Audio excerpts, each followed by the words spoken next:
Black Star Network is here. Hold no punches. I'm real revolutionary right now. Support this man, Black Media. He makes sure that our stories are told.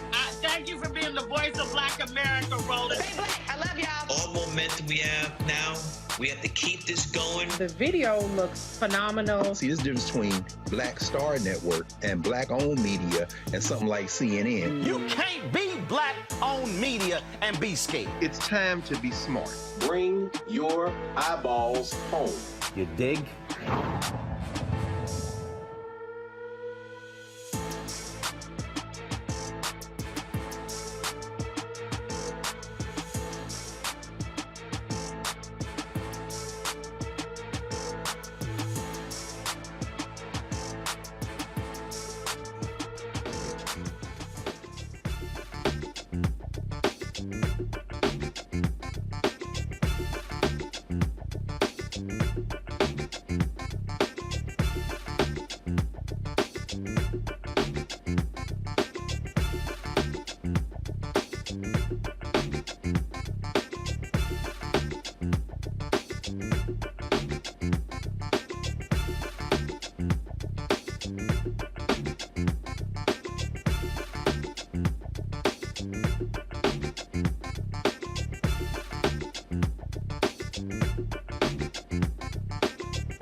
Today is Friday, March 17, 2023, coming up on Roland Martin Unfiltered, streaming live on the Black Star Network.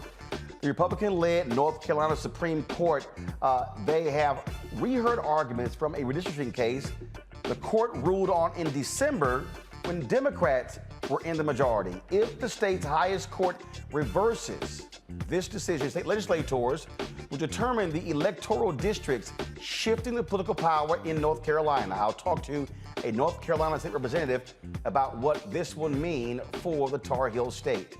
After years of debate about reparations, one city is close to making it a reality, but the San Francisco NAACP chapter opposes the proposed $5 million suggested in reparation payments for descendants of enslaved people. The co-chair of the San Francisco chapter of the NAACP will be here to explain why they want the city to reject this task force proposal. As 3 more people face murder charges in the death of a black man in police custody in Virginia, his family views the security video of the incident that led to his death. They say their son was tortured before he died. Ben Crump, the family's attorney, will be here to give us the latest on that case. In our Education Matters segment, an organization uses books to teach financial literacy and gives out stocks. I'll talk to a Global Children's Financial Literacy Foundation co-founder about how they are equipping kids with financial skills. Also, Lance Reddick, the actor from The Wire and the John Wick series, dies at the age of 60. We'll have that in memoriam. Plus, Vice President Kamala Harris speaks to the Howard University basketball team after their March Madness loss. We'll have that for you as well. It is time to bring the funk. I'm Roland Martin Unfiltered on the Black Star Network. Let's go. He's got it. Whatever the miss, he's on it. Whatever it is, he's got the scoop, the fact, the find. And when it breaks, he's right on time and it's rolling. Best believe he's knowing. Putting it down from sports to news to politics. With entertainment just for kicks, he's rolling. It's on go, roll, roll, y'all. It's Roland Martin, yeah. Rolling with Roland now. He's funky, he's fresh, he's real, the best, you know he's Roland Martin now.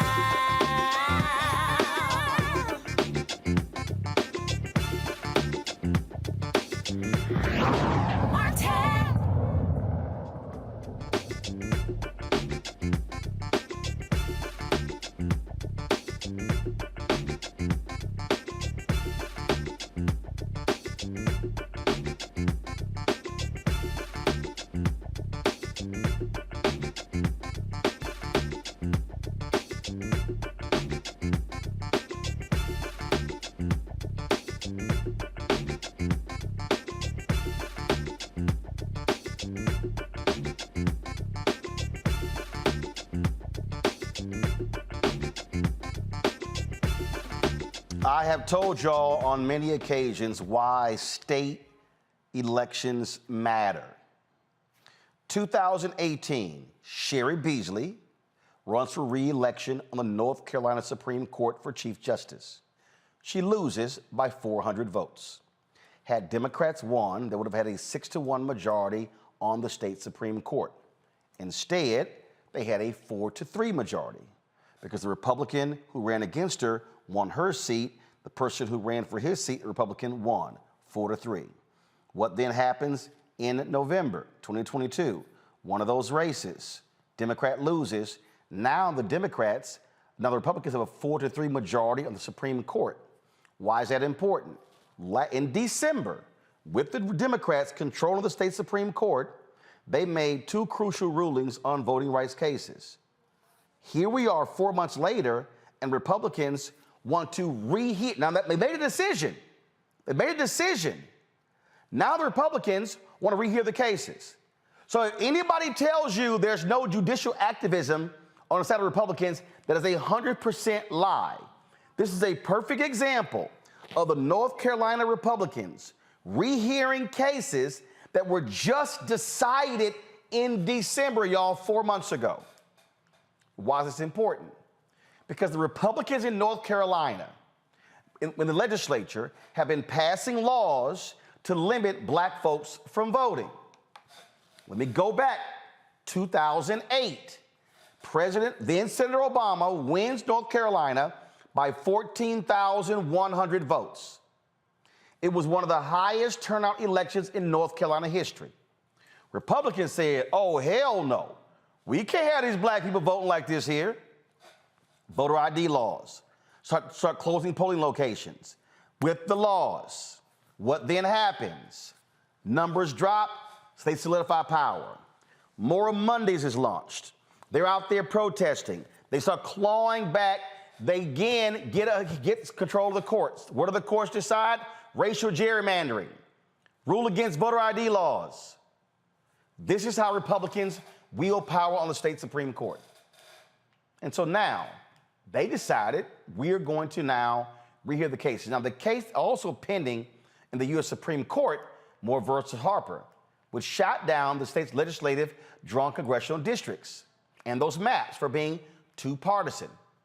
Again, Republicans want justices to throw out that decision and allow the legislature to redraw all three seats of the maps for the next election cycle. Again, why is this? Because North Carolina now actually has balance among the congressional districts. Republicans do not want that. Joining us now is North Carolina State Representative Amber Baker. Representative Baker, glad to have you here. This has been a constant battle over the last 15 years in North Carolina as Republicans have used the state Supreme Court to lock in legislative rulings, and they have hated when Democrats rule against them when they control the Supreme Court. Yes. Again, thank you, Roland, for always having me on to help me keep people informed as to what is happening down here in North Carolina. And as you've said so many times before, and it is certainly true, North Carolina is the state to watch in terms of what the Republicans are doing.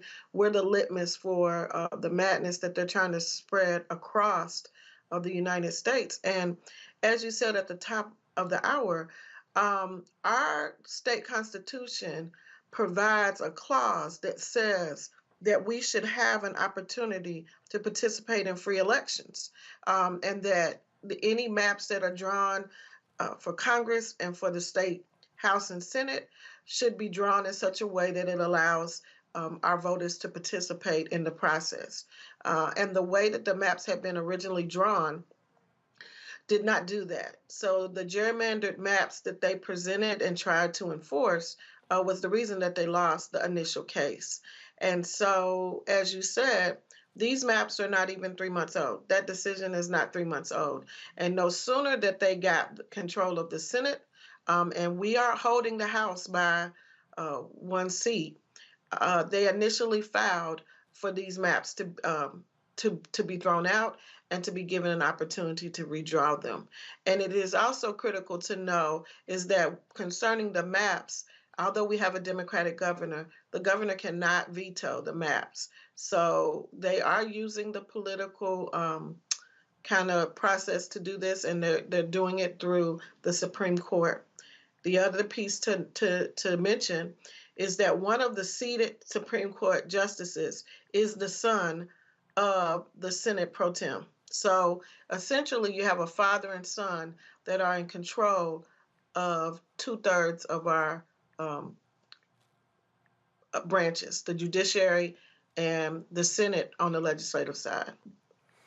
I warn people, in fact, when Democrats took control of the state Supreme Court, I think it was in 2016, these Republicans were so pissed off, they literally wanted to strip the state Supreme Court of its power and give it to the lower court. That's how dastardly they were trying to use the power. Correct. And so now that they have control of the Supreme Court, and again, Chief Justice Newby, who replaced then Chief Justice Beasley, is a known Republican. Again, Supreme Court Justice Phil Berger Jr. is the son of Phil Berger, our Senate pro tem. And so I think that they reversed their tactic because they knew that that didn't work. So the one thing about them is that they're consistent in trying to push forth their agenda. And it took the Supreme Court 50 years to overturn Roe v. Wade. We're talking about lightning speed in terms of trying to overturn their own decision as well as it pertains to these maps. How do y'all battle this? Because obviously it's now in the hands of the state Supreme Court. So we are waiting for the decision. We expect that we should hear their decision soon. And back to your point about elections having consequences, we pretty much have our hands tied. We cannot veto this decision. The governor has no control over this, and right now we don't have control of the Senate. The Senate is in supermajority, and we are barely holding on. It is a 1-vote margin in the House to be able to stop some additional bad bills. So I will say this: that the maps is the big prize, but you need to know that coming behind those maps are the voter ID laws that we were able to uphold the governor's veto on, the abortion rights issue in the state. All of these bills are still in the queue. The governor just vetoed today the riot bill. So there are a number of bills that are going to come back through because they have the power. And what we're afraid of is that those bills will be buried in the budget.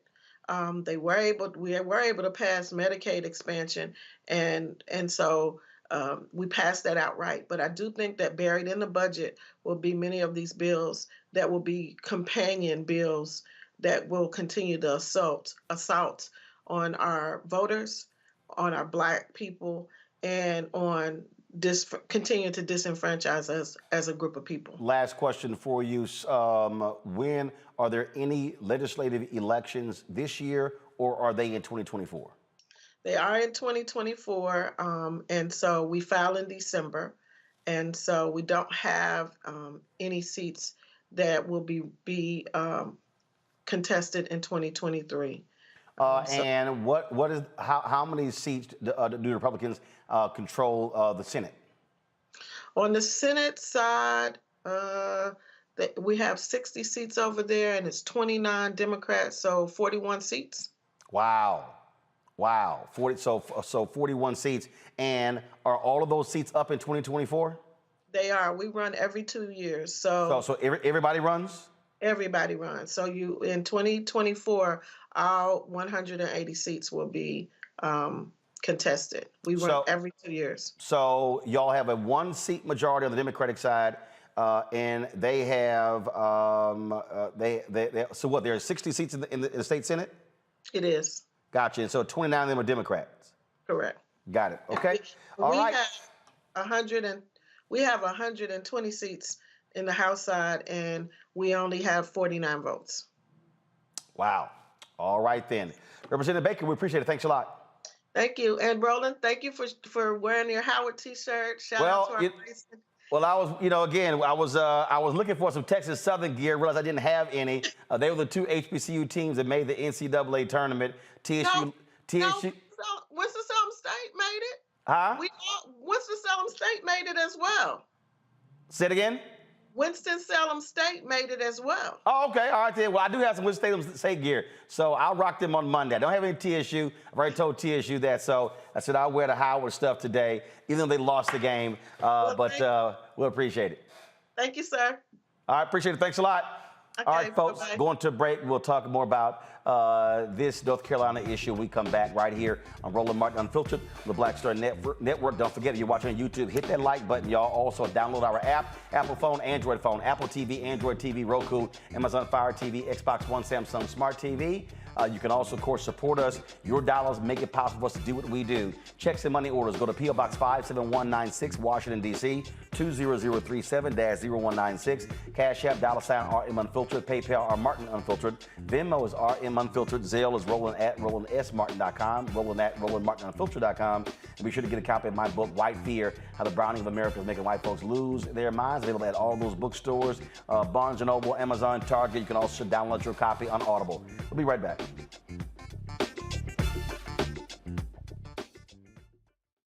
On the next Get Wealthy with me, Deborah Owens, America's Wealth Coach, the studies show that millennials and Gen Xers will be less well off than their parents.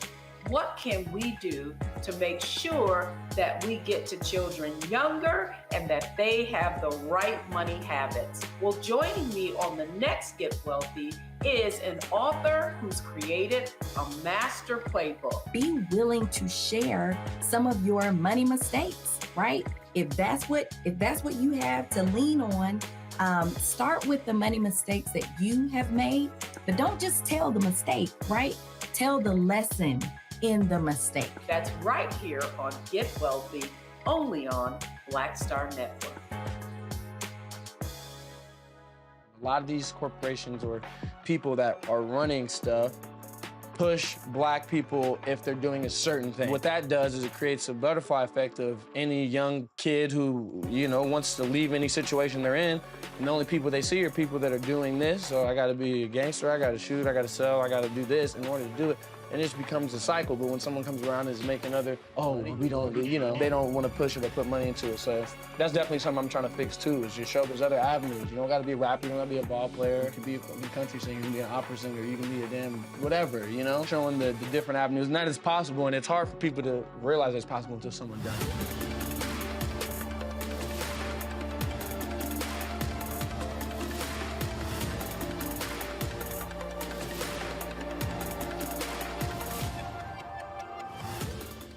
Hey everybody, it's your girl Lunel. So what's up? This is your boy Earthquake. Hi, I'm Chaley Rose, and you're watching Roland Martin Unfiltered.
All right, let's go to our panel.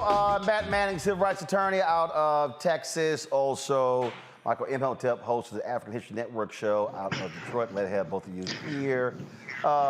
Matt, I'll start with you. I've walked through this repeatedly, and this is what I'm trying to get people to understand. And let me just go ahead and be clear. I had some dude on Twitter. Let me find his name. Yeah, I'm going to name check him. Because he said really one of the stupidest comments, and I keep telling y'all why you can't listen. So some dude named Carrera Harris, okay? And so This is what, let me go here and see if I can, I got to show y'all this here, because this is a perfect example of what I keep telling y'all about these simple Simons who don't know nothing about politics. And it really gets on my nerves. They don't know nothing about politics, but they love saying dumb stuff where they somehow think they smart. So this is what he tweeted right here. Used to watch your show all the time, brother, and while I disagree with Dr. Umar's incendiary language about you, the reason I personally stopped watching was because it did seem like you had an agenda behind your content. And I said, yeah, I do have an agenda. I said, my agenda, black people. And so he then says, hold up, let me pull this up. He then says, the agenda is always in lockstep with the Democrat Party's agenda. And I think we can all see that neither party really has a, quote, real agenda for our community. Respectfully, brother, but I see this is the part where you are trying to shame or engage in ad hominem, right? And then other people started commenting. See, what I just explained to you is a perfect example where I've said to people, hey, somebody's gonna win. Mm-hmm. It's gonna be unless, like in Washington State and California, where they change it where the top 2 vote getters or go on to the general election. Races are gonna come down to a Democrat or Republican. And in the case of North Carolina, let's be real clear, when it comes to who wants to keep black people from voting, it is the Republican Party. A 3-panel federal judge panel concluded there was a laser-like precision in the targeting of black voters by North Carolina Republicans. So for all y'all people, Roland Martin, you shilling for the Democrats. For all y'all who listen to all these so-called new black media fools, let me show you again. Right now, in North Carolina, Republicans want to keep black people from voting. So when they got control of the legislature, they passed laws against black people.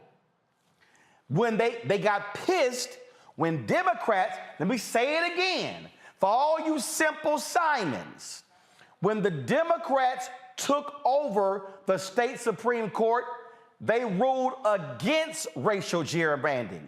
They ruled against voter ID. They ruled against all of the things Republicans wanted to do. Who ruled for them? Democrats. Now, if I have a choice, Matt, between Republican, Democrat, anti-black, standing with black voters, this ain't hard to figure out as to which one I would rather see in power, and then if they are in power, I can now put pressure on them to get what I want when I know for a fact these people on the right don't want to do anything for black people. That's true. Not only is that true, they're not hiding that fact. I mean, any decision that you have or any opinion that you have that is on the side of the Democrats here is really less on the side of the Democrats and more on the side of democracy. The idea that a judge, or a panel, rather a court, would make a decision, and then when the balance of power changes, we're now rehearing that decision to make a new decision that's more in line with our political party is abhorrent, and that is not how it works, and that's not even trying to thinly veil your agenda through the Republicans. That's making it clear. It's an all-out assault on rights and on democracy and on participation in the democracy. So as much as people want to make it a binary thing, like you're just out for Democrats, it's out for democracy, because where we are is talking about allowing state legislatures to, write these or draw these gerrymandered districts, and then not even allow a state Supreme Court to have oversight on a bogus reading of the Constitution. I mean, if you allow that, then you're allowing places like Texas and North Carolina and Florida and the most insane jurisdictions around the country to just decide to implement laws and or implement districts that completely write out people, which is exactly what North Carolina is trying to do. And the irony of all of this is the founders, James Madison and some of the others, were completely against state legislatures having this much power because they didn't trust that they would work in the national interest. And this is obviously the case, not as it relates to the national interest, but as it relates to the participation of everybody in the democracy. They are clearly trying to cut out black people, and I don't know how anybody can miss that because they're very obviously making that clear. And here's the thing that I don't understand, Michael. And again, for all these simple assignments, I go in the Breakfast Club. Roland Martin, he's shilling for the Democrats. All he wants to do is vote for Democrat. It's sitting in front of you. The Republican Party in North Carolina, in Georgia, in Florida, in Alabama, in Mississippi, in Louisiana, in Texas, in Arkansas, in South Carolina, in Iowa, in Michigan, in Pennsylvania, in New York State. I can go on and on and on. Right. They are violently anti-Democrat voting. They are in Wisconsin. They want they want to ban ballot drop boxes because too many of us voted. They want to ban voting locations on college campuses because young people, whether they are black, white, Latino, voted Democrat and Republican. They want to sit here, shut down polling locations. They want to move polling locations to small places with small lots, or what they want to do is put voting locations in police stations to intimidate people. It was Ron DeSantis and the Republican Party who arrested black people who were formerly incarcerated wrongfully for trying to vote. Now, I'm just trying to understand, if I am presenting undeniable facts, and then all these fools yelling, yeah, they ain't gonna do nothing for us, they ain't gonna do nothing for us. We know for a fact who ain't doing shit for us. But I'm supposed to sit here and go, both of them ain't nothing, so therefore don't vote. Yeah, Roland, it's ridiculous, and I deal with some of those people too. So one thing I don't do is argue with people who have no clue what they're talking about. And when I see people making comments like that, shilling for the Democrats, et cetera, this is stuff they got from black misinformation, social media pimps. These are talking points they got from them. They don't study policy. This is why they can't explain the voter suppression tactics. This is why they can't explain what Republicans are doing. When you talk about the voter suppression tactics, when we talk about the 400+ bills that Republicans have introduced in state legislatures, okay, those bills are largely coming from Heritage Action for America. Heritage Action for America is the sister organization to the Heritage Foundation. They crafted, it was Heritage Action for America who crafted Georgia's SB 201 bill, okay, Senate Bill 201, which really kicked off this whole voter suppression thing. And then after Joe Biden and Kamala Harris won, and running on the big lie. And then you see copies of these bills in various state legislatures. This is a very well-funded initiative. If you go back and look at Shelby County versus Holder, 2013 U.S. Supreme Court case, which guts Section 4 of the Voting Rights Act. Right after that, within 24 hours of that U.S. Supreme Court case taking place, the decision taking place, you had states passing new voter restriction laws, which helped Trump win in 2016 because there were 868 fewer polling places in 2016, and many of those polling places were shut down in areas that have high African-American and Latino populations. So what happens is now you have some people who mean well, but they're listening to dumbasses who don't mean well, and they don't know the difference. I encourage people to watch this show, but go do the research. Proper documentation ends all conversation. This is why I present the evidence. I don't spend a lot of time arguing with people that don't know what they're talking about. Pastor Shannon Wright, look, you're a Republican, you run as a Republican, and what was happening here in North Carolina to me, again, is shameful. And what you have here is, literally, the North Carolina State Supreme Court just ruled in December. Republicans get control of the court. They are rehearing cases that were just decided. If that ain't a partisan bent, what the hell is? Well, clearly it's a partisan bent.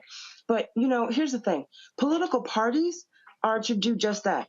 Promote the interest of the parties, not necessarily the policies that best benefit the people. And there's a difference between those two. When you see things like that happening, obviously it's a political power grab. I get that. I see it.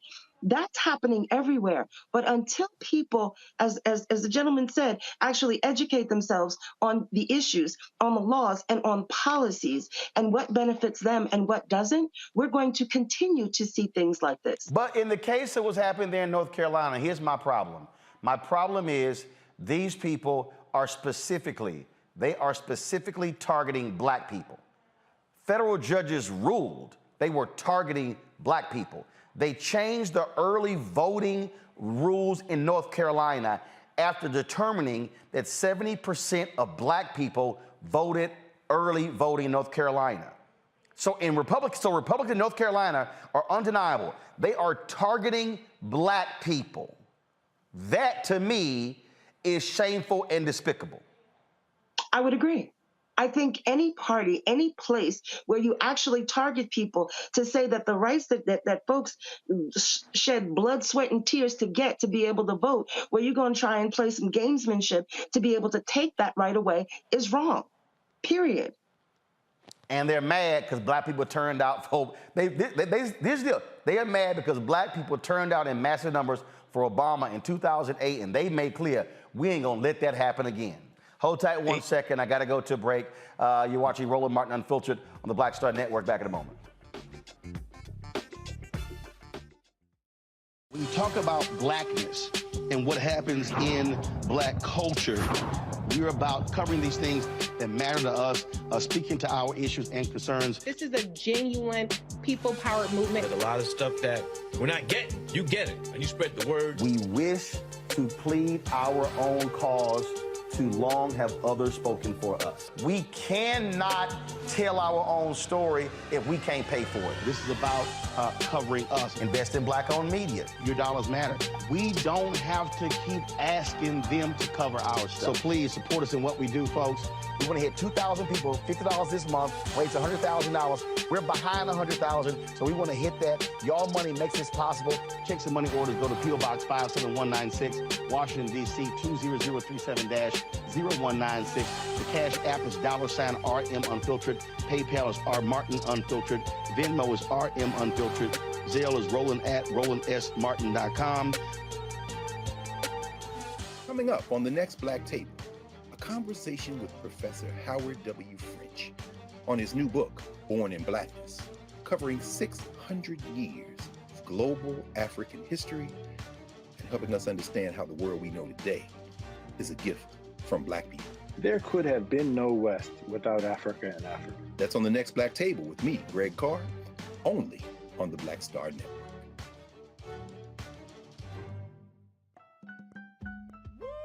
We're all impacted by the culture, whether we know it or not. From politics to music and entertainment, it's a huge part of our lives, and we're going to talk about it every day right here on The Culture with me, Faraji Muhammad, only on the Black Star Network.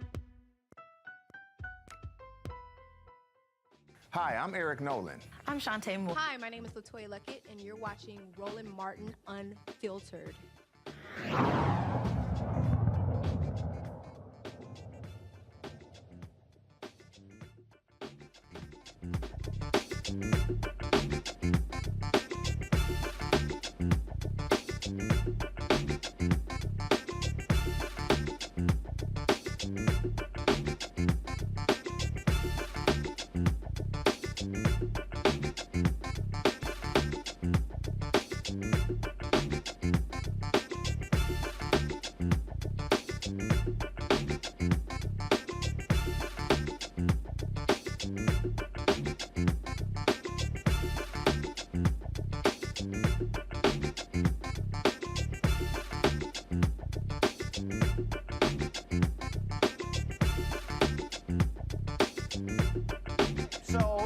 city of San Francisco set up a task force to examine the issue of reparations. The task force came back and said they calculated that the city of San Francisco should provide payments of about $5 million to African Americans who live in San Francisco. They laid out a criteria as to who should qualify for that. Well, the San Francisco NAACP then put out a statement where they said they actually rejected this particular committee's recommendation, arguing that the money should be dispersed by investments and opportunities to the Black community, but not direct cash payments. And the San Francisco Board of Supervisors embraced the 111 recommendations from the city-appointed Reparations Committee, including lump sum payments of $5 million to every eligible Black citizen, guaranteed income of $97,000 per year for 250 years, eliminating personal debt and tax burdens in homes for just $1.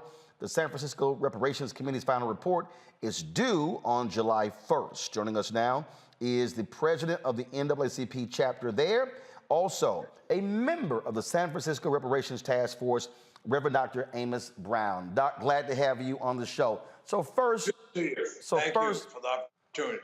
First, Pastor Brown, you have been a longtime supporter of reparations, correct? Yes, I have. And also I'm vice chair of the state reparations task force. So you're a member of the San Francisco Task Force Committee and the vice chair of the state committee that's been examining this as well. A lot of people have been blasting you and the chapter for this particular statement, saying, how dare you oppose the money going direct as opposed to the 5 areas that y'all outlined. Why has the chapter taken the position to oppose the committee's recommendation of direct payments as opposed to the 5 areas y'all laid out? Let me give you some clarification and do some truthful branch. Cash payments. Okay, first of all, Pastor Brown, hold on. You broke up there, so start your comment over again. Go ahead. Let me be a truth teller. Is not against cash payments at all. But we're against being put in a trick bag and set up for failure. And those members of the Board of Supervisors gave lip service to the concept, the idea of reparations. But beginning with the chair, he's the one who said no cash. And the chairperson of the Finance Committee, an Asian lady, Ms. Chan, said, we have a deficit in the city. And we cannot afford it. The point, brother, I'm making is that we must not let our adversaries, whoever they may be, set us up for another study, another to be put on a shelf and to collect dust. We must have action and action now. We believe in cash plus. It's not either or. So when you say the setup, it's 2 wings for a bird. So when you say there's a setup going on here, are you saying that what has happened is you've had a lot of commenting from people on this very issue, and so there are people who have been opposing direct payments. They've been attacking them. They've said, "Oh, this is going to bankrupt individuals in San Francisco." Right. Things like so. You believe that if that is how it's set up, it's guaranteed never to pass. Is that what you're saying? They did not on Tuesday night vote at all. This thing has been delayed until October. And I feel that we should not be delaying doing the right thing. Dr. King said the time is always right to do right. They could have easily said, we support cash payments too, and even if we are facing a deficit, we can establish a payout plan. But they did not. And the mistake of the chairperson, he meant well, but he said to National Public Radio that there was no math formula for this $5 million. It was just something that was taken out of thin air, that was put into the document. And that was unfortunate, for then the general public began to focus on the 5 million with no plan. And even if we had a problem with the deficit, somebody should have said, we can get from the private sector monies to establish a reparation fund. We have billionaires in San Francisco per capita than any major city in the United States, according to a recent study. So I just feel, and my constituent base feels, we must be deliberative, and we must move to bring about redress and restoration. So Black people in the city and these. All right, so Dr. Brown, so here's the deal. Guys, go to my iPad. This is the press release that was sent out, and this is where I think there's confusion.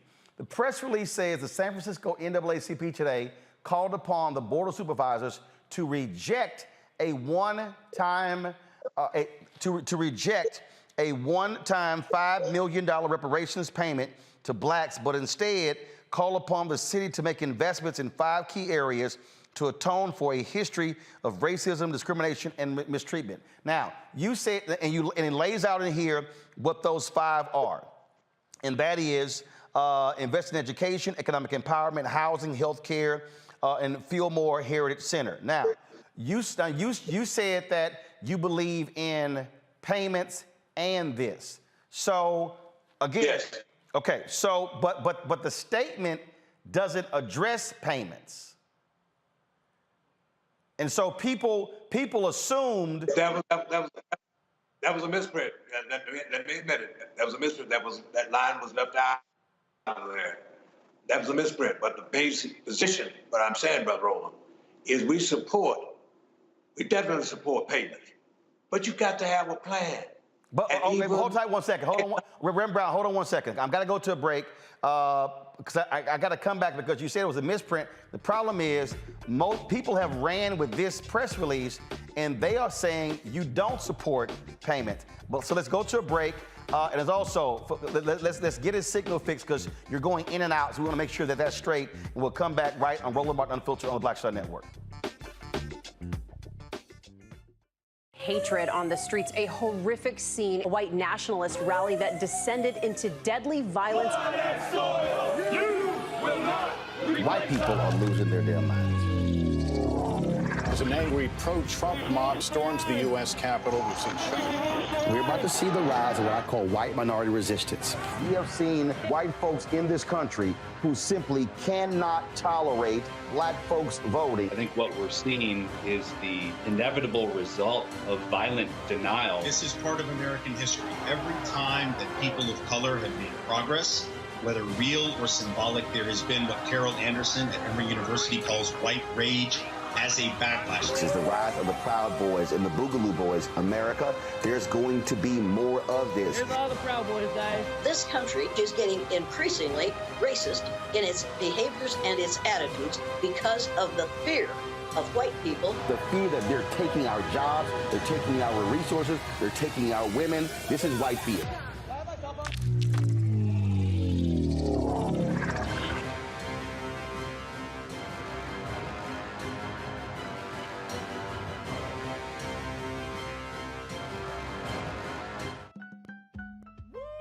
We're all impacted by the culture, whether we know it or not. From politics to music and entertainment, it's a huge part of our lives, and we're going to talk about it every day right here on The Culture with me, Faraji Muhammad, only on the Black Star Network. On the next Get Wealthy with me, Deborah Owens, America's Wealth Coach, the studies show that millennials and Gen Xers will be less well off than their parents. What can we do to make sure that we get to children younger and that they have the right money habits? Well, joining me on the next Get Wealthy is an author who's created a master playbook. Be willing to share some of your money mistakes, right? If that's what you have to lean on, Start with the money mistakes that you have made, but don't just tell the mistake, right? Tell the lesson in the mistake. That's right here on Get Wealthy, only on Black Star Network. Hi, I'm El DeBarge. Hey, yo, Peace World, what's going on? It's the Love King of R&B, Raheem Devon, and you're watching Roland Martin, Unfiltered.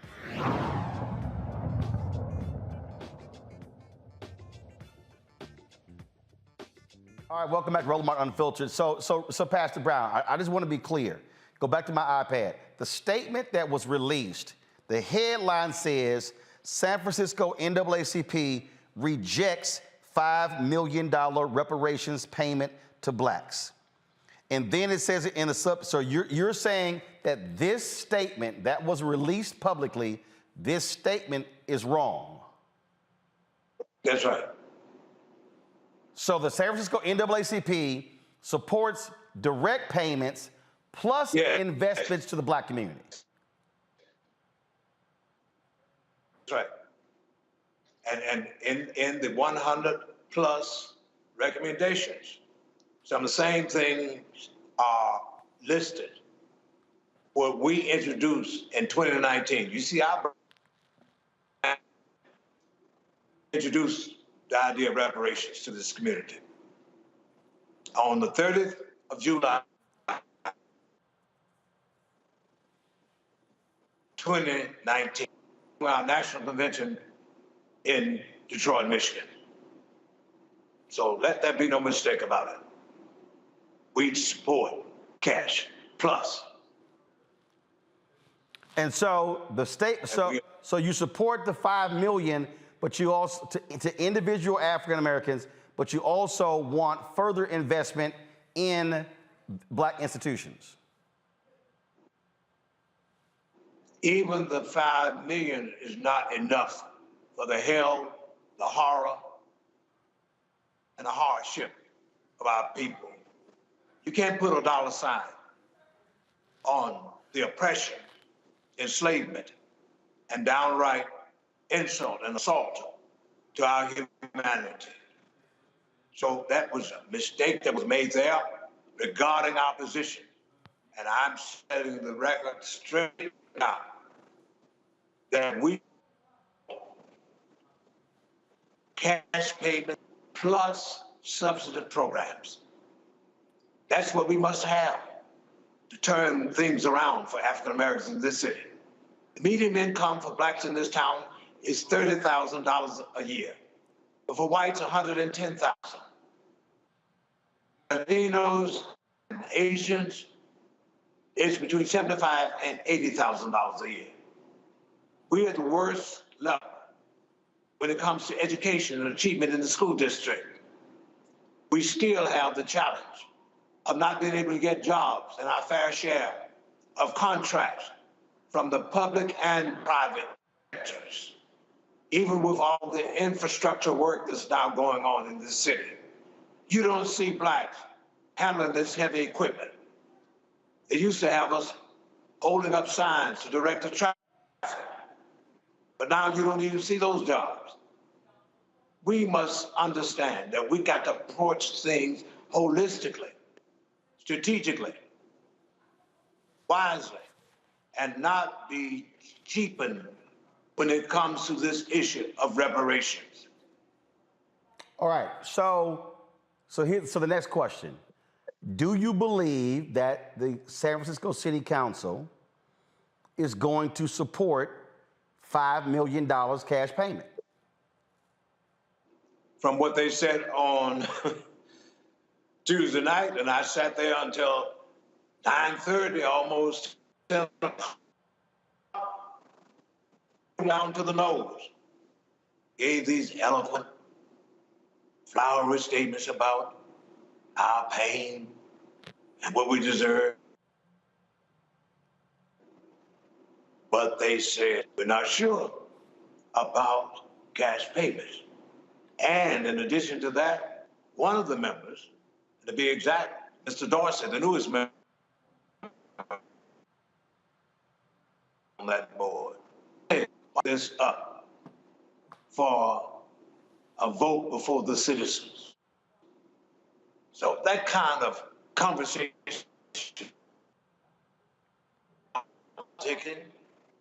watch out. So when is this? They be tricked. So when is this vote supposed to take place? It is really, they put it off, Brother Roland, until October. Okay. And even the budget of the city will be adopted at the end of this June. So the money has got to come from somewhere.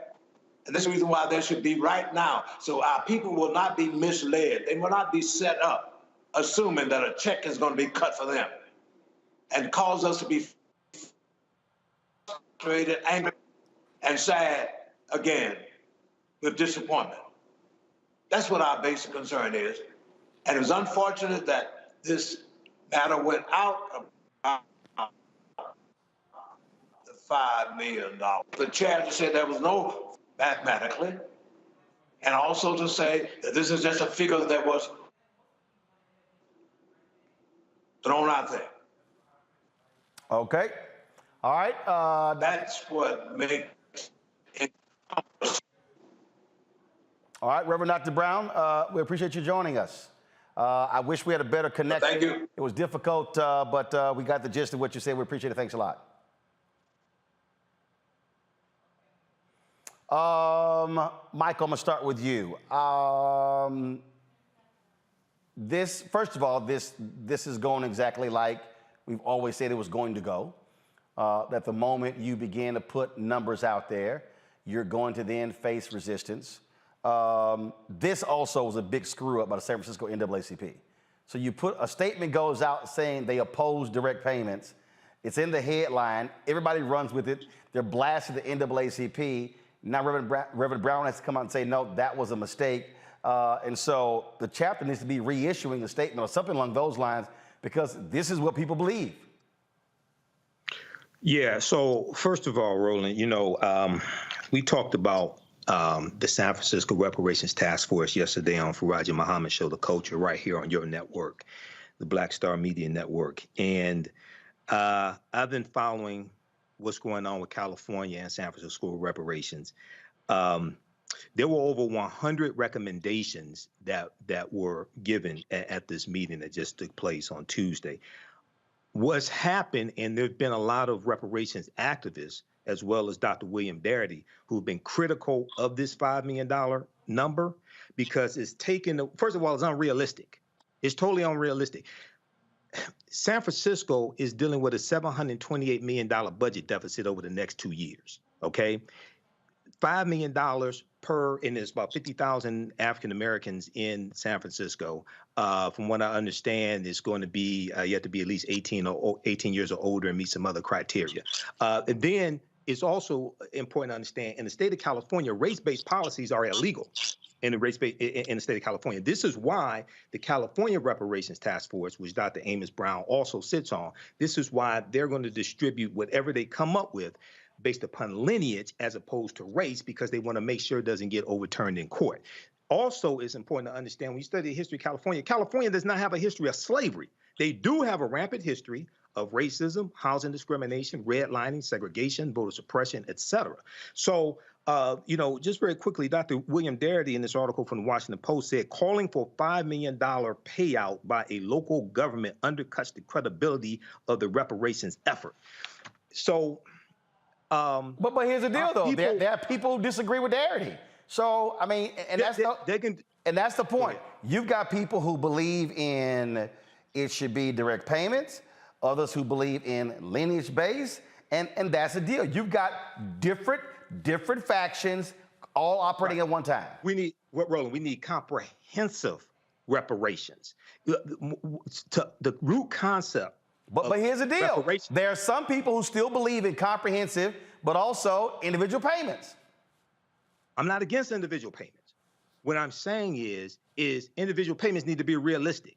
Thinking that they're going to give $5 million to every black person who's 18 years or older in San Francisco is totally unrealistic. That ain't happening. And what happens is it distracts from other recommendations that are realistic, that could be attainable, and people just focus on the $5 million. And when they don't get it, then they just want, a lot of them just want to throw up their hands. Okay, so we really have to, this is why we really have to understand history, but also understand law and really how to get something that is really realistic and achievable, and make sure it does not get overturned in the court, because they're going to file lawsuits to block this, just like the lawsuits filed when it comes to student loan forgiveness and President Joe Biden's executive order. And we want to make sure that we're on strong legal footing, so whatever gets passed at the city level doesn't get overturned in the courts. All right, hold tight 1 second. Got to go to a break. We'll come back. We'll hear from Shannon and Matt Banning on this very issue, folks. Don't forget, download our app, Apple phone, Android phone, Apple TV, Android TV, Roku, Amazon Fire TV, Xbox One, Samsung Smart TV. That's the Black Star Network, curated by Roland S. Martin. Also, if you're on YouTube, hit that like button, folks, so we can easily get past 1,000 likes. We'll be right back on the Black Star Network. Black Star Network is here. Oh, no punch! I'm real revolutionary right now. Thank you for being the voice of Black America. All momentum we have now, we have to keep this going. The video looks phenomenal. See, this difference between Black Star Network and Black-owned media and something like CNN. You can't be Black-owned media and be scared. It's time to be smart. Bring your eyeballs home. You dig? On the next A Balanced Life with me, Dr. Jackie, re-entry anxiety. A lot of us are having trouble transitioning in this post-pandemic society and don't even realize it. We are literally stuck between two worlds, in purgatory. How to get out of purgatory and regain your footing and balance. What emotions they're feeling and being able to label them, because as soon as you label an emotion, it's easier to self-regulate. It's easier to manage that emotion. On the next A Balanced Life on Black Star Network. On the next Get Wealthy with me, Deborah Owens, America's Wealth Coach, the studies show that millennials and Gen Xers will be less well off than their parents. What can we do to make sure that we get to children younger and that they have the right money habits? Well, joining me on the next Get Wealthy is an author who's created a master playbook. Be willing to share some of your money mistakes, right? If that's what you have to lean on, start with the money mistakes that you have made, but don't just tell the mistake, right? Tell the lesson in the mistake. That's right here on Get Wealthy, only on Black Star Network.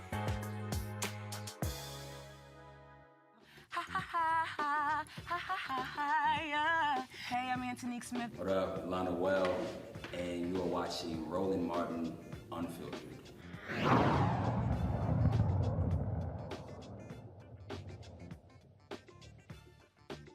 All right, so the San Francisco NAACP puts out a statement saying that they oppose direct payments of $5 million to San Francisco residents for reparations. Reverend Dr. Amos Brown just came on our show. He's on that task force in San Francisco, vice chair of the California task force. He says that was an error. That was not the case. They support cash payments plus. This was all the sort of back and forth. City Council is going to actually make a determination about this possibly in October. Shannon, your thoughts again. I mean, so here we are where this committee comes up with a number. Now everybody's talking about, hey, it's unrealistic. Others will say $5 million is not enough money. So your thoughts about this whole reparations battle there in San Francisco? Even with inflation, wouldn't 5 acres and a mule been cheaper? I mean, had things been done correctly way back, we wouldn't still be having this argument today. Right, but but here's the deal, though. It wasn't done correctly, so this is where we are now. No, and I get that. But in terms of the $5 million, if it was indeed an arbitrary number, which unless there's a formula out there, it obviously was, there was never any intention on doing anything with it. If you pick a number without a formula and just put it out there, it's because you have no intention on giving a dang blasted dime on any part of this. So to have an argument about whether it should be direct payment or it should be this or should be that, you need to be looking at, was it ever real to begin with? And I don't believe it was. I see that there have been several different proposals. I see that there's some folks that want direct payments, some folks that talk about lineage, some folks talk about infrastructural investment to fix education and all those things. But all of those things should have been going on to begin with. The fact that we are still in a place of having these conversations mean there is no real interest by the folks that have the ability to make the difference to actually do so. Matt? Yeah, I mean, I echo some of those sentiments. I don't think it was ever really going to happen. But the bigger question here is, reparation should be reparative, right? So a one-time payment, I don't think is good. Well, I think a one-time payment is good, but I don't think that should be the end-all, be-all. So I like the idea of cash plus. But beyond that, I like the idea of there being some actual institutional changes, which sounds like what the NAACP is advocating for. But what I found to be a big slap in the face here is that, city of San Francisco, like Michael was saying, has a huge deficit, but it doesn't make sense to me that that's also the place where you have the most billionaires and they don't have a way to figure out, one, a better formula, and two, a more workable way to do it. And I don't anticipate that there would be necessarily private investment, but the bigger issue with me for reparations overall is that, when the government wants to do something, it figures out how to do it, i.e. bailing out banks. But when it comes to a longstanding debt, i.e. reparations, we always get mired in how are we going to do it and the legal issues and all of that, when the basics of it, from a morality standpoint, is that this is something that should have long ago been done, and it should be something that should be a primary concern. So I don't think they have any real intention of paying people $5 million, but they should have an intention of finding a way to balance the scales, particularly with such a great income disparity there. I mean, for it to be $30,000 for Black families and north of $80,000 for Latino and Asian families, that alone is a great disparity, and it seems like something they should be a little more incisive in addressing. All right, folks. Let's talk about the issue of clean energy, jobs, and the environment. Of course, many clean energy companies are talking about, again, clean energy. A lot of people can't even define what that is. But the question is, who's also getting hired? What companies are getting hired? Are African Americans being left out of this multi-billion-dollar economy? Joining us now from New York is the founder of Climate Critical Earth, an organization that helps leaders strategically find solutions to stop the climate crisis. Tamara Toles O'Laughlin. Tamara, glad to have you here. So, again, on this point about when we say clean energy, first of all, what the hell is that? Define that. Clean energy is energy that doesn't kill you. I wish I could make it more complicated than that. Because like I've heard clean coal. If it gives you lung cancer, if it puts your family in the hospital, if it makes it likely that you'll get a chronic disease, it is not clean energy. If it keeps you from being able to catch fish because it jacks up the water or electrocutes the wildlife near you, it's not clean. If communities are against it because it's mostly just burning trash, it's not clean energy. So clean has to be redefined to mean things that, yes, provide you power, but also save you money and don't put you in the hospital. Now, we are seeing billions of dollars being spent all across this country, and we are hearing everyone talk about, again, clean energy jobs. But the question is, are we as African Americans, are we benefiting or are we being left out like we historically have anytime you had any other major change in the economy?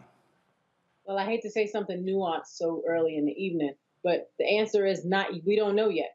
So there are jobs in clean electric vehicles, there are jobs in technology, there are jobs in manufacturing, whether that's putting up all this new infrastructure, making sure people have electric cars, making sure the batteries get taken out in ways, get made in from ways that don't involve mining. There are lots of jobs to be had. The money hasn't hit the street yet. So whether or not we get the contracts is about whether we are set up for the infrastructure, whether we get the jobs at the other end of it, or about whether we've been training in the right places, whether we're in line to get those dollars and training, and whether or not we actually receive them. All right. So in terms of our capacity, have those companies being created, and who is out there advocating on their behalf to make sure that we don't get left out? I look at what happened with the whole marijuana game, multi-billion dollars, and guess what? We were the ones who went to jail. We couldn't get dispensaries. Yeah, we paid the price and got locked out of the 2 or 3 meetings in the various state houses where they decided who was going to get it. So we do have a lot of lessons to learn. So as the Inflation Reduction Act, the IIJA, and all these other bills put money onto the street, some of them do have carve-outs. And so whether we are consumers who could reap the benefits for less money, or folks who are put into the jobs, which are vocational jobs you don't need more than a 4-year high school education to be able to get in installation, in generation, in transmission, and get into contracts and being a small business owner who hires other people to do these things, or to make sure people don't come into your community and create jobs while you are without them. Those are things that we're going to have to fight for as this federal money, which is largely ungoverned, ends up in the hand of our governors, our mayors, our local officials. The question is, are we going to be there to demand that the 40% the federal government says it wants to see from this money and things like Justice 40 actually make it to our hands? So we have multiple jobs to do. Yes, we've argued for the money. Now it's time to make sure that it lands in our bank accounts, literally in our banks. I mean, it's been a rough week to talk about it, but it's where we are. Questions from our panel. Matt, you first. Yeah, so my question is, I know that there are a lot of times tax credits for consumers who purchase, let's say, electric vehicles. Are there any kind of tax credits for people who are actually employed in clean jobs, or tax credits for employers to create clean jobs to incentivize people taking them? Yes, so the tax credits you're talking about include jumpstart tax credits for new businesses that'll help workers afford the different things we're talking about. It's not just heat pumps and wind and water and solar. We are actually talking about being incentivized so that the money that's moving, most of the money that's in the Inflation Reduction Act, for better or worse, that has to go to Black and brown communities through all the methodology, block grants will be spent. There's $3 billion coming out of every part of the federal government. So whether we're talking about $3 billion for jobs, we're talking about $3 billion for neighborhood access, $3 billion for grants to reduce air pollution at ports, $3 billion for heavy duty vehicles, $3 billion for equity and environmental justice grants. We are the people who make up that work. So if it doesn't hit us, it's not doing what it's supposed to do. So yes, there is money. There isn't nearly enough, but there's more than what would be on the table if we didn't get into this moment. Shannon? I hear what you're talking about in terms of a lot of this work folks will be able to do with vocational training.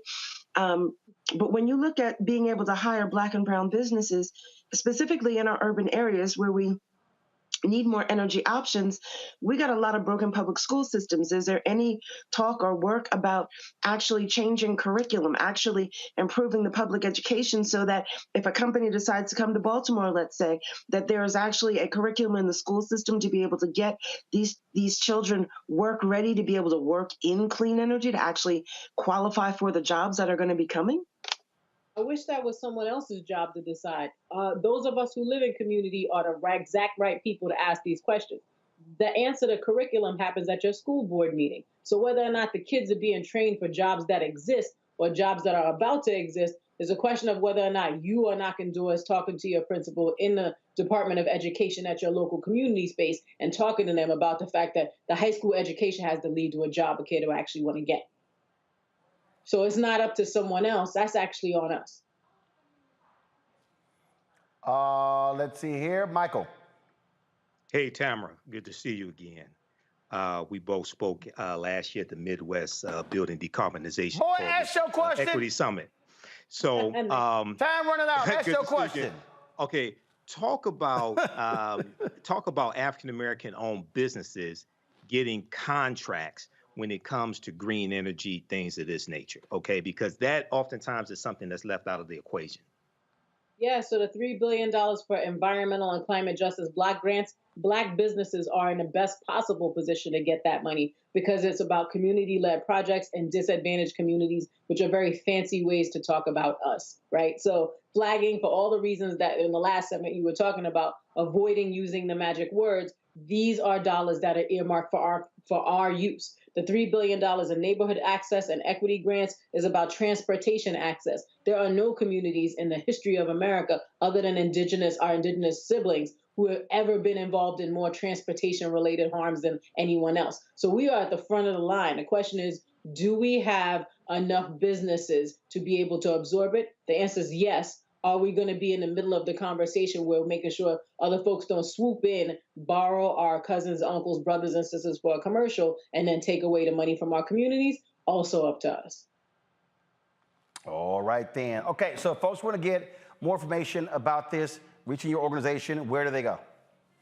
Climatecritical.earth. So instead of .com or .edu, you can find us. We do a lot of good. We look just like you, and most of us are Black women. So all that talk about listening to us, following us, you can find us at climatecritical.earth. All right, Tammy, we appreciate it. Thanks a lot. All right, folks, got to go to a break. We come back. Ben Crump talks to this heinous case out of Virginia. Folks, the details are shocking and stunning. Another Black man is dead. We'll tell you about it next. Roland Martin Unfiltered on the Black Star Network. Hatred on the streets, a horrific scene, a white nationalist rally that descended into deadly violence. White people are losing their damn minds. As an angry pro-Trump mob storms the U.S. Capitol, we've seen shooting. We're about to see the rise of what I call white minority resistance. We have seen white folks in this country who simply cannot tolerate Black folks voting. I think what we're seeing is the inevitable result of violent denial. This is part of American history. Every time that people of color have made progress, whether real or symbolic, there has been what Carol Anderson at Emory University calls white rage as a backlash. This is the rise of the Proud Boys and the Boogaloo Boys. America, there's going to be more of this. Here's all the Proud Boys, guys. This country is getting increasingly racist in its behaviors and its attitudes because of the fear of white people. The fear that they're taking our jobs, they're taking our resources, they're taking our women. This is white fear.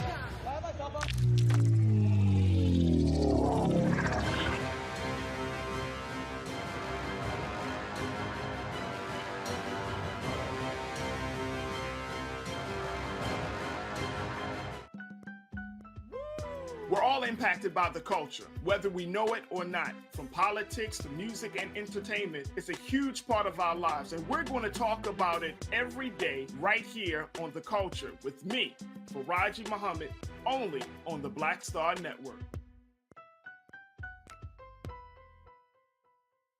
What's up, what's up? I'm Dr. Ricky Dillard, the choir master. Hey, yo, Peace World, what's going on? It's the Love King of R&B, Raheem Devon, and you're watching Roland Martin, Unfiltered.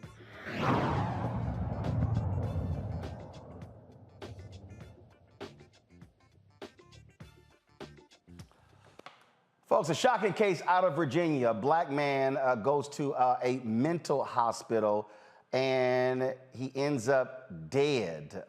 It is shocking and stunning. Irvo Otieno is the man's name. The family just the other day got a chance to actually see the surveillance video of the incident that led to his death.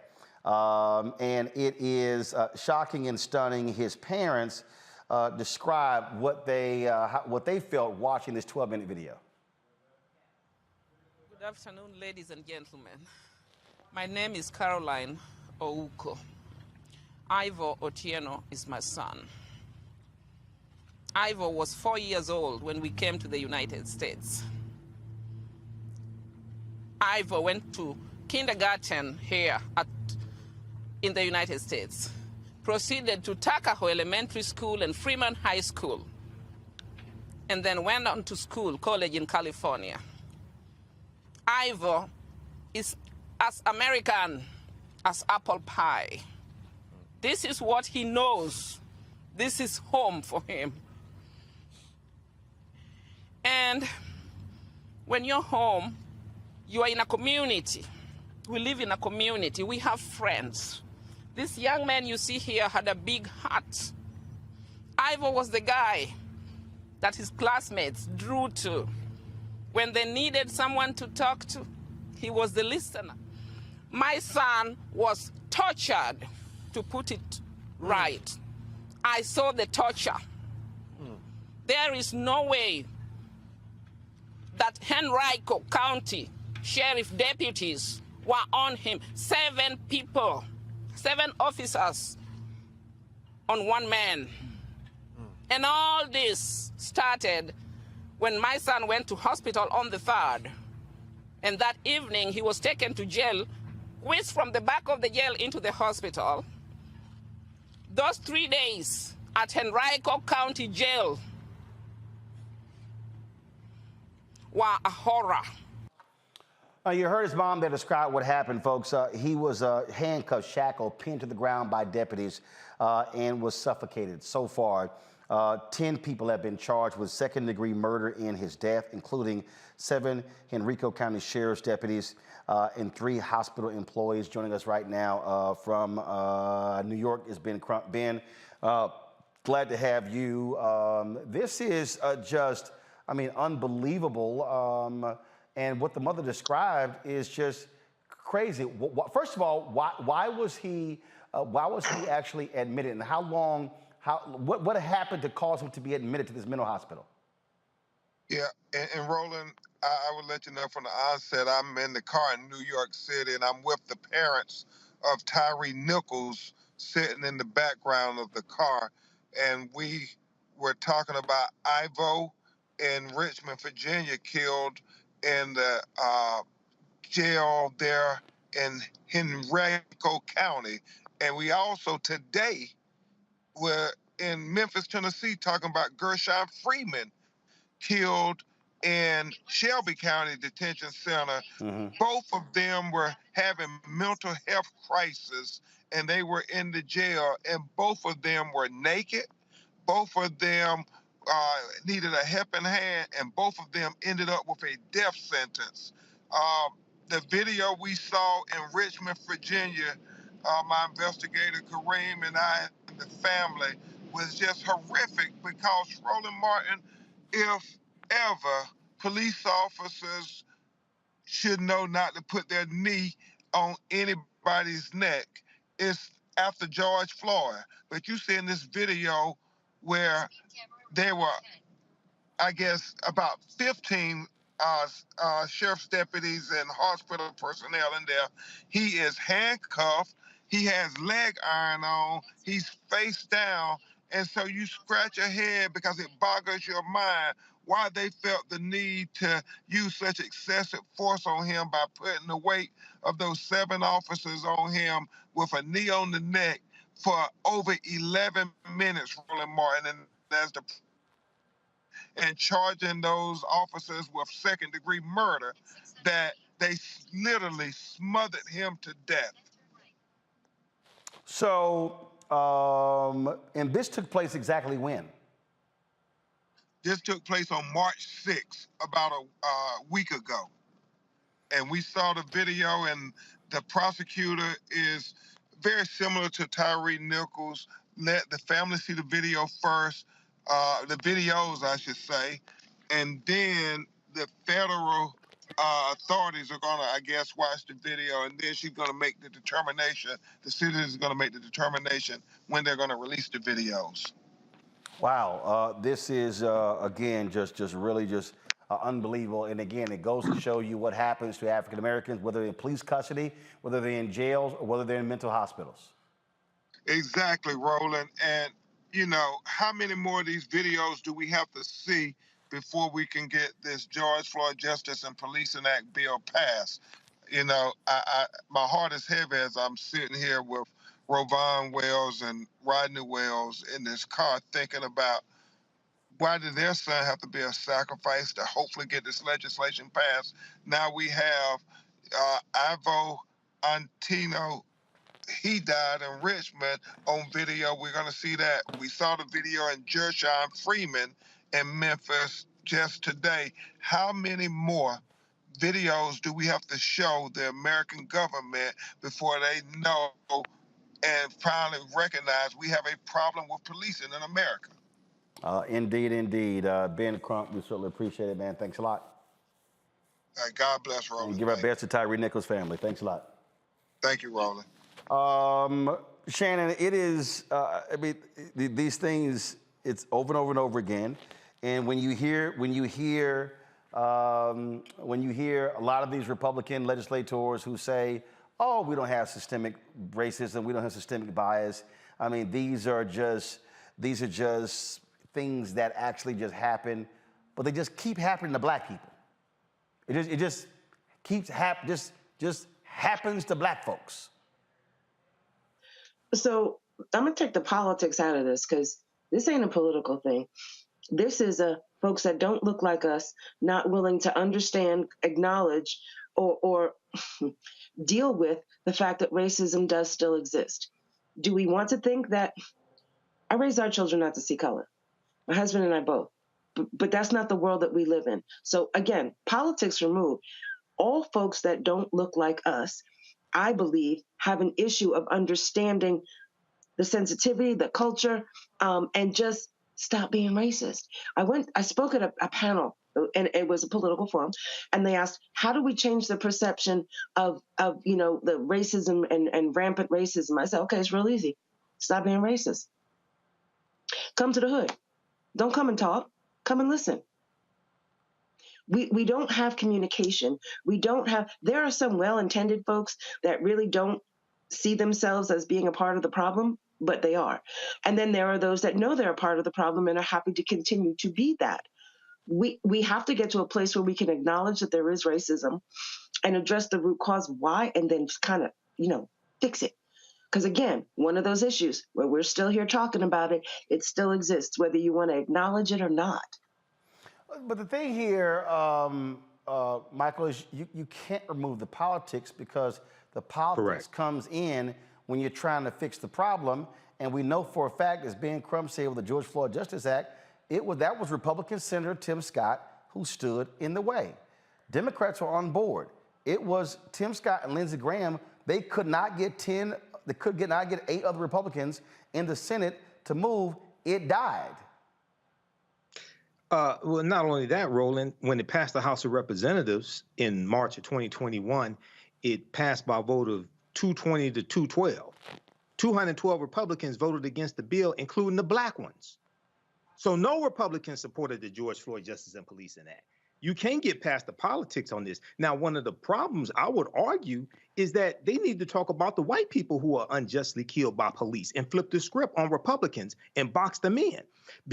And they need to bring in the Fraternal Order Police and the International Association of Police Chiefs, because both of those police organizations supported the George Floyd Justice and Policing Act, and they need to have Senate hearings and House hearings for them to talk about why it was good for everybody. They said it didn't take away from police officers' rights, and it also protected citizens. They need to bring in white crying mothers whose loved ones were unjustly killed by police, and get those white mothers strategically from states whose senators you need, whose Republican senators you need to get their votes to get the bill passed. The way that they're going about trying to get the bill passed, when the majority of the people who have to vote for what you want don't look like you need to have a different strategy, okay? And that's something that's missing here. Personally, no disrespect to the George Floyd family, I would take George Floyd's name off the bill. I would rename the bill the Law and Order Justice and Policing Act. I would flip the script on them. Donald Trump ran partly on the platform of law and order. I would talk about how white people are being harmed unjustly by police in their documented cases, because every year more white people are shot and killed by police than African Americans. And when you look at fatal force, which is the most comprehensive database on police killings from the Washington Post, it tells you each year 50% of the people killed by police are white people. So a lot of people mean well, but to actually get this bill passed in the House and then in the Senate, where you need 60 votes and you're going to need at least 9 Republicans to vote for the bill, the strategy that they're using to get it passed is not going to work. Matt, I think you can rename it. I still think the vote will be the same. I don't know. I think what Michael said is, so compelling, because one of the things I was going to say is I have considerably more clients who are not black than those who are black. Part of that is the demographics of where I live. But the reality is the numbers are that, primarily white people are harmed by the police. So I think. But are white folks speaking up, though? No, not the way they should, because what I see. Go ahead. I'll yield to Mike. No, go ahead. You're the attorney. Go ahead. I'm the historian. You're the attorney. Go ahead. What I see the difference being is that generally white people make everything a one-off, right? So every time a white person gets killed, they don't say that it's a systemic thing against white people. It is with our people. However, in order to make it a more palatable conversation, frankly, you need to include all the people that look like their siblings that are dying in jails and prisons and getting shot by the police. rather than it being a one-off thing. A good example would be, think of that case they had in Minnesota, the young white woman that was killed by the black officer, right? That was a police brutality case, and they ran all over God's green earth with it because it was a young white woman. But it was still presented like it was an aberration rather than, something that happens pretty frequently. And I think broadening it to show that people of all colors, especially black people, are being harmed by the police in great number every year is very important to galvanizing that support. But I'll let Michael finish what he was going to say. Roland, very quickly. I got about 20 seconds. 20 seconds. A lot of this has to do with the media. When you read Fatal Force, they document a lot of these police killings. Their dash cam videos, their cell phone videos. Where are the cell phone videos? Why isn't the white-controlled media showing the videos of white people being shot and killed by police? Because if they know that if they did, there'll be an uprising from white people who will call for it to be changed. But as long as you make it look like it's a black issue, and many white people see African Americans as people who need to be policed as opposed to being protected, they will keep the status quo. All right, folks, hold on 1 second. We got to go to a break. If you're watching on YouTube, hit the like button, folks, so we can hit 1,000 likes. Also, download our app, Apple phone, Android phone, Apple TV, Android TV, Roku, Amazon Fire TV, Xbox One, Samsung Smart TV. Don't forget, you can watch us now on Amazon News as well. You got Amazon Fire, click Amazon News. You can also have Alexa play the news from Black Star Network. That's all you got to do is say that, and be sure to support us as well. Check in money orders, P.O. Box 57196, Washington, D.C., 20037-0196. Cash App, $RM Unfiltered. PayPal, R Martin Unfiltered. Venmo is RM Unfiltered. Zelle, Roland at RolandSMartin.com. Roland at RolandMartinUnfiltered.com. We'll be right back. A lot of these corporations or people that are running stuff push black people if they're doing a certain thing. What that does is it creates a butterfly effect of any young kid who, wants to leave any situation they're in, and the only people they see are people that are doing this. So I gotta be a gangster, I gotta shoot, I gotta sell, I gotta do this in order to do it. And it just becomes a cycle. But when someone comes around and is making we don't, they don't want to push it or put money into it. So that's definitely something I'm trying to fix too, is just show there's other avenues. You don't gotta be a rapper, you don't gotta be a ball player, you can be a country singer, you can be an opera singer, you can be a damn whatever, showing the different avenues. And that is possible, and it's hard for people to realize it's possible until someone does it.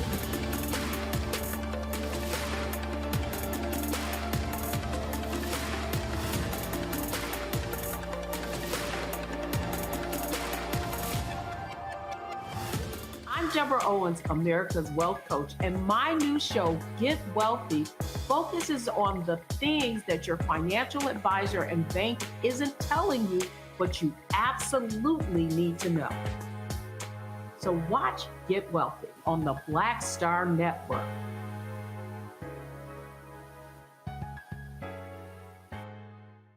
Pull up a chair, take your seat. The Black Tape with me, Dr. Greg Carr, here on the Black Star Network. Every week, we'll take a deeper dive into the world we're living in. Join the conversation only on the Black Star Network.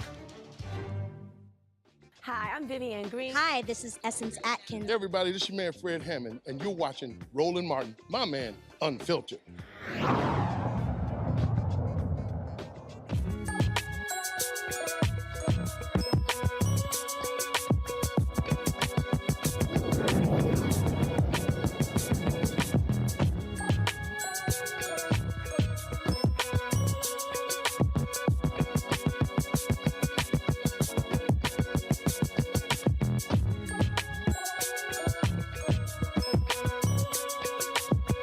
Understanding money, how money works, financial literacy is critically important, and the earlier we are able to get folks thinking about money and realizing how money works, the better we are. There's the Global Children's Financial Literacy Foundation. That's really what their focus is. And the co-founders are Navy veterans Prince Dykes and Chadrick Davis. Their Kids Book Club awards $40,000 worth of stocks and books to kids. Joining us right now is Prince Dykes from Denver, Colorado, to tell us how the program works. Glad to have you on the show, Prince. So where did the idea start? This idea started back in 2013 when I finished my grad school, my MBA. Started with my son, whose name is Wesley. Hence to the book series, Wesley Learns to Invest. Western learns about credit, Western learns about insurance. So it's just with me when I finish school, the things I'm thinking about, things I wish I had that I was taught by my parents and that I noticed that other people, just to noticing the educational gap that I want to pass on to my son. And so, since launching, how many kids have you been able to reach, touch, impact? At this time, just with the book club program, it's been about 50 kids. That's all just from the book club itself. Will probably like get into award the stocks to the kids, but with the club itself, we've partnered with we've done that through partnerships through the Boys and Girls Clubs, partnerships through schools, things like that, and community organizations. And so, and how have you seen the growth of these boys and girls when it comes to understanding of money? The thing is, they're introduced to topics like investing. They're introduced to topics of credit, insurance, and at the end, if they become a winner of stock, their parents actually get a brokerage account, a custodian account, and we install stocks into them. So that's been a great thing for us as well. So, I've noticed that kids have been energetic about it. They've been excited, and they're mostly excited about having something that's tangible for them as well.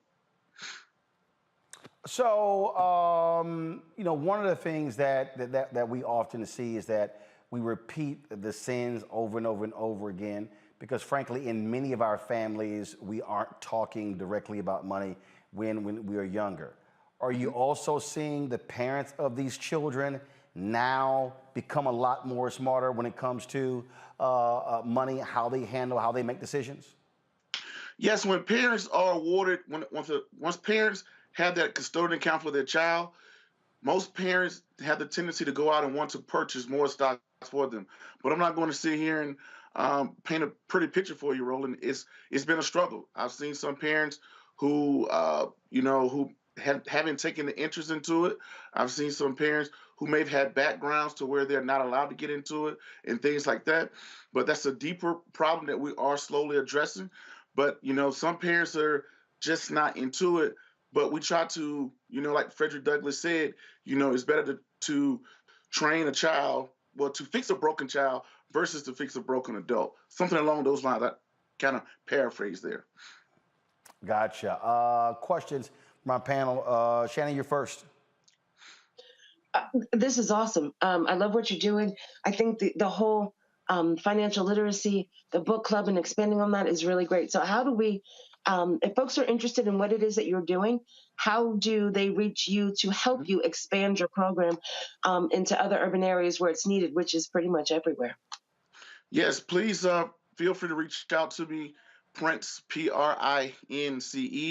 at childrensfinancialliteracy.org, or you can head over to our website, gclf.org, which is global, the acronym for Global Children Financial Literacy.org, as you can see on your screen. And please reach out to us. We're looking to expand, grow, and to make this the best program in the country. Michael.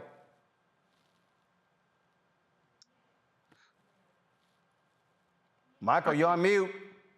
Okay, Prince, this is a great program. How do you help the children decide when they want to buy more stocks, like which companies to invest in? Do you just go by what they like, or is there another method involved in that? Yes, the first thing we do is to tell kids to start where they spend their money. Excuse me. Start with what they know and start where they spend their money. Like all kids know Nike, Apple, Coca-Cola. Those are stocks we started with kids. Starting with S&P 500 companies that kids know and are familiar with. But we have since evolved into the point now where we award kids index funds that tracks the S&P 500 because we want to make sure we're good stewards of what we award kids, because I don't know what Nike will be in 20 years. I don't know what Apple will be in 20 years. And the last thing I want to happen is to be the one invested into Blockbuster, something like that. So we tell the kids, let's get a basket of the top 500 companies in America via the S&P 500 and have those dividends reinvested. All right, thanks. Matt? So my question is kind of similar. How have you combated the fear that a lot of adults have of the stock market and the misunderstanding of how you can let money work for you? I know there are a lot of adults who are afraid to invest and they'd rather keep it under their mattress thinking that you can't trust the stock market. So how do you combat that with the parents of these children whom you're helping? The thing is, you know, we evaluated that, and when we came into the marketplace, we noticed that there were so many things, not so many, but some things, most of the industry geared towards adults. We felt as though, how did you get to this point? And we knew the reason why people got to this point, they feel so uncomfortable with things, because they wasn't introduced to them as a child. So we tried to, with our book series, you know, with investing, credit, insurance, and things like that, we attack it at the child at the earliest age possible and bring the parents along, because the parents have to participate in order for the child to have a custodian account. So one of the things that we evolved into is to have parents, teach parents how to open up a custodian account, because like you said, a lot of them are afraid, just like myself, just like my dad. But I think a lot of it is geared towards, we're not introducing to these topics as a child. So we want to do that first and bring the parents along.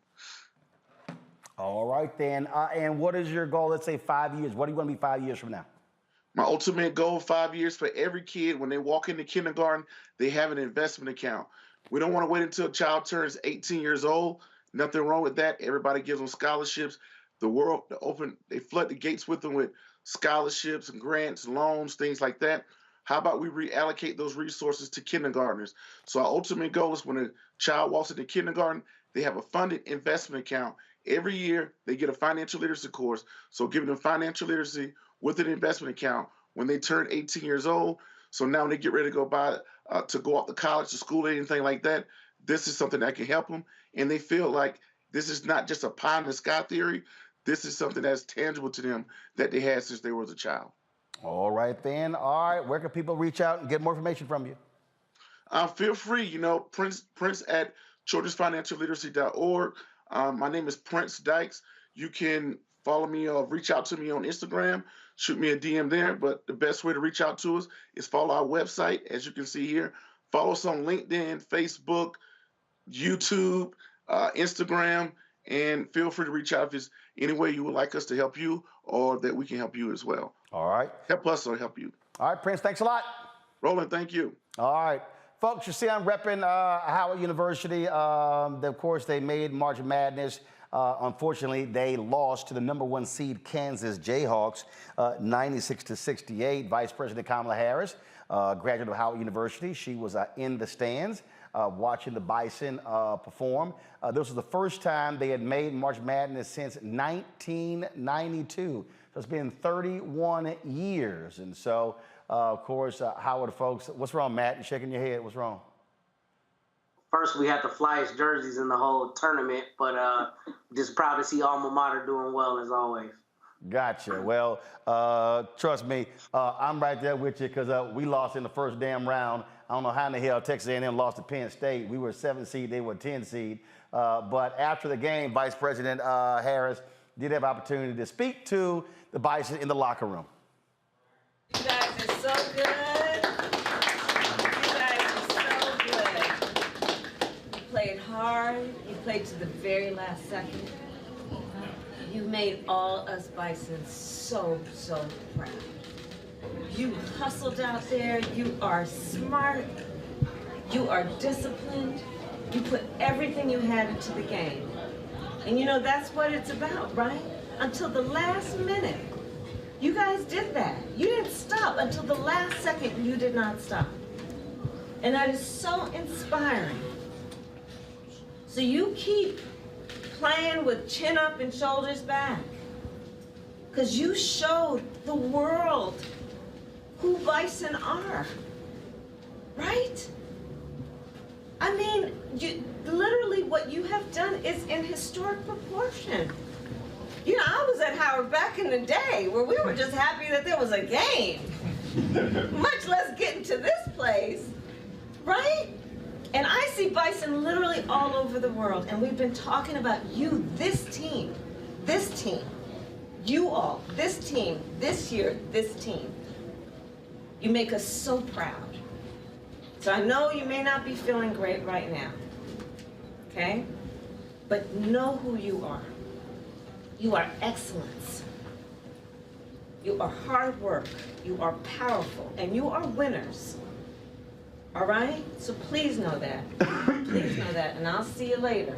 And if you guys ever want to come and do a White House tour with Coach, Where's Coach? There you are. Come, so we plan, if you guys want at some point, right? When it's like when you feel like playing hooky at Friday afternoon, whatever. Just come and we'll do a White House tour, okay? All right, I'm so proud of you guys. So proud of you. All right, I'll see you later. Coach, thank you.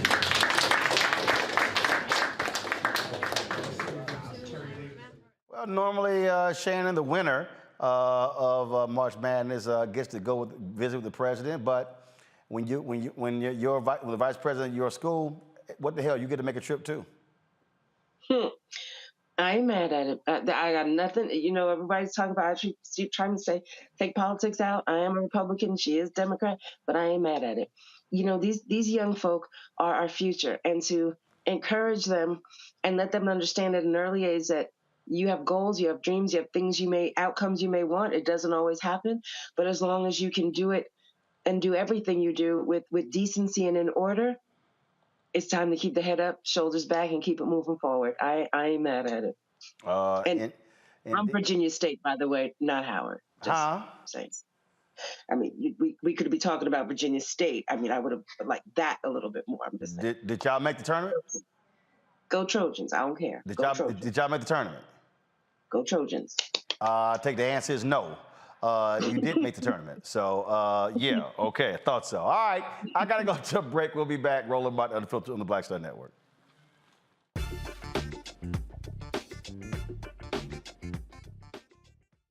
On the next, A Balanced Life with me, Dr. Jackie, Re-entry Anxiety. A lot of us are having trouble transitioning in this post-pandemic society and don't even realize it. We are literally stuck between two worlds, in purgatory. How to get out of purgatory and regain your footing and balance. What emotions they're feeling and being able to label them, because as soon as you label an emotion, it's easier to self-regulate. It's easier to manage that emotion. On the next, A Balanced Life on Black Star Network. On the next Get Wealthy with me, Deborah Owens, America's Wealth Coach, the studies show that millennials and Gen Xers will be less well off than their parents. What can we do to make sure that we get to children younger and that they have the right money habits? Well, joining me on the next Get Wealthy is an author who's created a master playbook. Be willing to share some of your money mistakes, right? If that's what you have to lean on, start with the money mistakes that you have made, but don't just tell the mistake, right? Tell the lesson in the mistake. That's right here on Get Wealthy, only on Black Star Network. Pull up a chair, take your seat. The Black Tape with me, Dr. Greg Carr, here on the Black Star Network. Every week, we'll take a deeper dive into the world we're living in.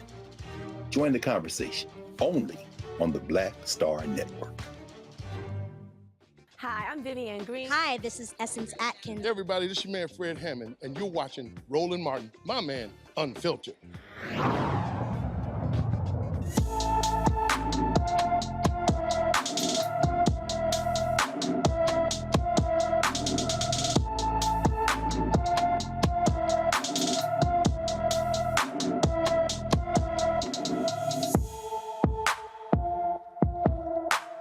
Zakiya Harris left her Indianapolis, Indiana home on February 16th, has not returned. The 17-year-old is 5 feet 6 inches tall, weighs 155 pounds, with brown hair and brown eyes. Anyone with information about Zakiya Harris should call the Indianapolis, Indiana Police Department at 317-327-3155, 317-327-3155. Why do people act a fool over parking spaces? A Missouri jury convicted a man of shooting an Amazon delivery driver in a dispute over an accessible parking spot. This is just stupid. Larry Thomason was found guilty of first-degree assault and armed criminal action in the March 2019 shooting of Jalen Walker, who was paralyzed from the waist down. Walker illegally parked his delivery van in an accessible parking spot. When Thomason confronted him, the two got into a fight.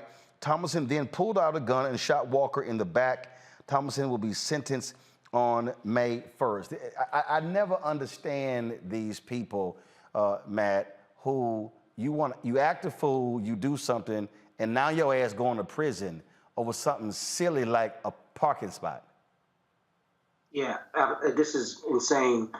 This guy threw away his life over a parking spot. There's nothing to say beyond that, and took away functionally a life in a lot of respects. You know, now this young man is paralyzed from the waist down over something that could have been, maybe express your frustration and let it go on. But this is ridiculous, and this is the kind of thing, unfortunately, I've seen in my practice, where people have just not been able to regulate, and they end up taking away their own lives by poor decisions. How about this one here? A Colorado man faces hate crime charges. This idiot for drawing a swastika and writing anti-black slurs on public spaces in New York City. Not a good place to do that. James Ryan was indicted on 3 counts of criminal mischief as a hate crime and 3 counts of aggravated harassment for drawing a swastika on the gates to City Hall and an anti-black slur on a pillar on December 13, 2021. He also spray painted a large swastika and wrote another anti-black slur outside a CVS pharmacy and the Charging Bull statue on Wall Street. Yep, that's not going to fly in New York City, Michael. No, it's not going to fly in New York City. But see, once again, a lot of these people think they could get away with it, and they're drinking, Trump's juice, and think that they can just do whatever they want to do, say whatever they want to say, and not have consequences. So these hate crimes are on the rise. NBC News just had an article about that. Yep. So yeah, these people need to be held accountable. Sad story out of your city, Baltimore. You have lost one of the strong actors there, Shannon. That is Lance Reddick, 60 years old, star of The Wire, as well as the John Wick series. John Wick 4 actually is out is coming out, and he was found at his home this morning of natural causes. Of course, he starred in more than 60 movies. Also was very, very involved in a lot of video games as well. We had an opportunity to catch up with him on the red carpet at the American Black Film Festival Honors a few years ago. What's up, sir? How you doing? Have we met before? I just seen you. You probably seen me on television or the news, but I've seen you. My wife was a huge John Wick fan. Oh, okay. I don't know if I can keep watching 500 people get killed. Yeah, the numbers seem to go up every movie. Right, and I'm I said, baby, all they do is people getting killed. She's like, I know, but it's great.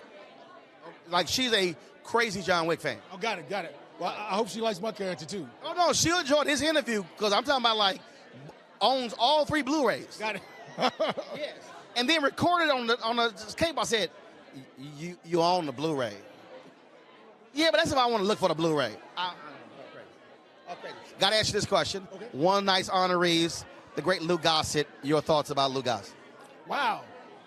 So many thoughts about Lou Gossett. I mean, he's one of those, I mean, it's such a cliche to say, but he's one of those cats whose shoulders I stood on. You know what I mean? I mean, I wouldn't be able to be doing this without him. Yeah.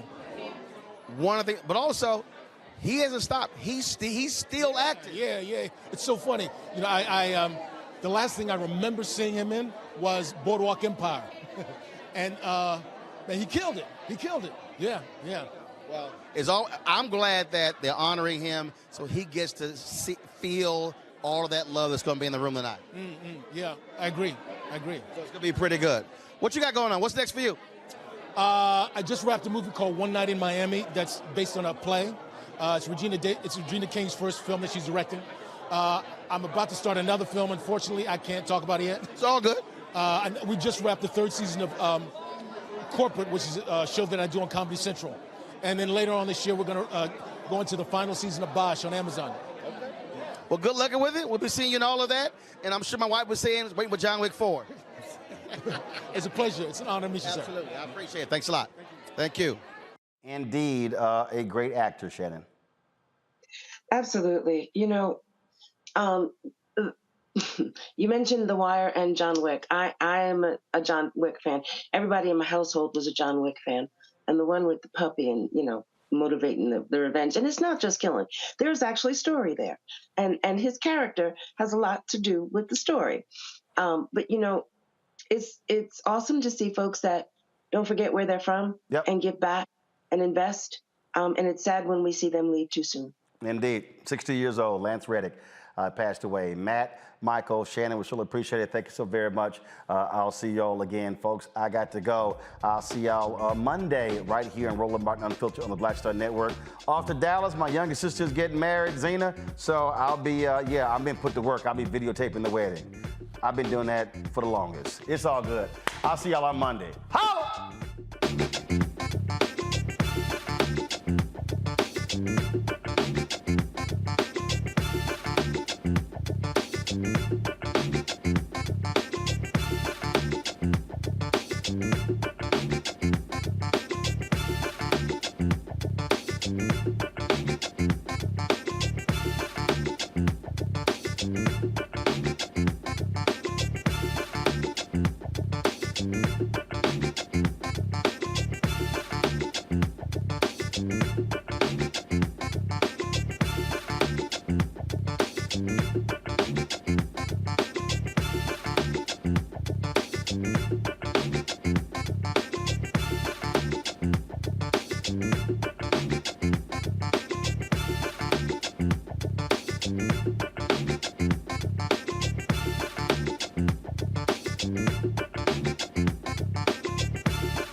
Black